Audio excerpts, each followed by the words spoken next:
ಇನ್ನು ಬೆಂಗಳೂರಿನಲ್ಲೂ ಕಾರ್ಗಿಲ್ ವಿಜಯ್ ದಿವಸ್ ಆಚರಿಸಲಾಯಿತು. ಇಂದಿರಾ ಗಾಂಧಿ ಸಂಗೀತ ಕಾರಂಜಿ ಪಾರ್ಕ್ನಲ್ಲಿರೋ ರಾಷ್ಟ್ರೀಯ ಸೈನಿಕ ಸ್ಮಾರಕದಲ್ಲಿ ಮುಖ್ಯಮಂತ್ರಿ ಸಿದ್ದರಾಮಯ್ಯ ವೀರ ಯೋಧರಿಗೆ ನಮನ ಸಲ್ಲಿಸಿದರು.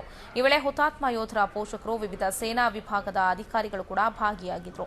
ಇನ್ನು ಇದೇ ವೇಳೆ ಮಾತನಾಡಿದ ಮುಖ್ಯಮಂತ್ರಿ ಸಿದ್ದರಾಮಯ್ಯ, ಹುತಾತ್ಮ ಯೋಧರು ಎಲ್ಲರಿಗೂ ಸ್ಫೂರ್ತಿ ಅಂತ ಹೇಳಿದರು.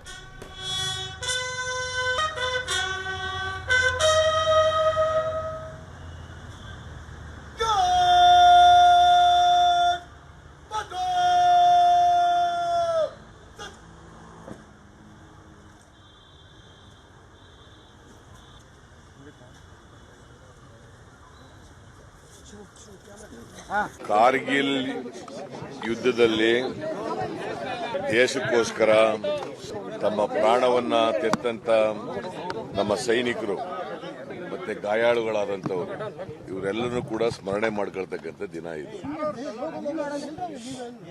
ಮೇ 5ರಿಂದ 1999ನೇ ಇಸ್ವಿ ಮೇ 5ರಿಂದ ಜುಲೈ 26ರವರೆಗೆ ಕಾರ್ಗಿಲ್ ಯುದ್ಧ ನಡೀತದೆ. ಪಾಕಿಸ್ತಾನದವರು ಅಕ್ರಮವಾಗಿ ನಮ್ಮ ಜಾಗವನ್ನು ಆಕ್ರಮಣ ಮಾಡ್ಕೊಂಡಿರ್ತಾರೆ. ಜಮ್ಮು ಕಾಶ್ಮೀರದಲ್ಲಿ ಕಾರ್ಗಿಲ್ ಮತ್ತು ದ್ರಾಸ್ ಅನ್ನೋ ಪ್ರದೇಶಗಳು, ಇವೆರಡು ಪ್ರದೇಶಗಳನ್ನು ಆಕ್ರಮಣ ಮಾಡ್ಕೊಂಡಿರ್ತಾರೆ. ಆಗ ನಮ್ಮ ಯೋಧರು ಪ್ರಾಣವನ್ನು ಪಣವಾಗಿಟ್ಟು ಪಾಕಿಸ್ತಾನಿ ಸೈನಿಕರ ಜೊತೆ ಹೋರಾಟ ಮಾಡಿ ಆ ಜಾಗವನ್ನು ಮತ್ತೆ ಮರುಪಡಿತೀವಿ ನಾವು. ಆ ಯುದ್ಧದಲ್ಲಿ ಸುಮಾರು 527 ಜನ ನಮ್ಮ ಸೈನಿಕರು ಪ್ರಾಣತ್ಯಾಗ ಮಾಡಿ ಹುತಾತ್ಮರಾಗ್ತಾರೆ. ಸುಮಾರು 1300ಕ್ಕೂ ಹೆಚ್ಚು ಜನ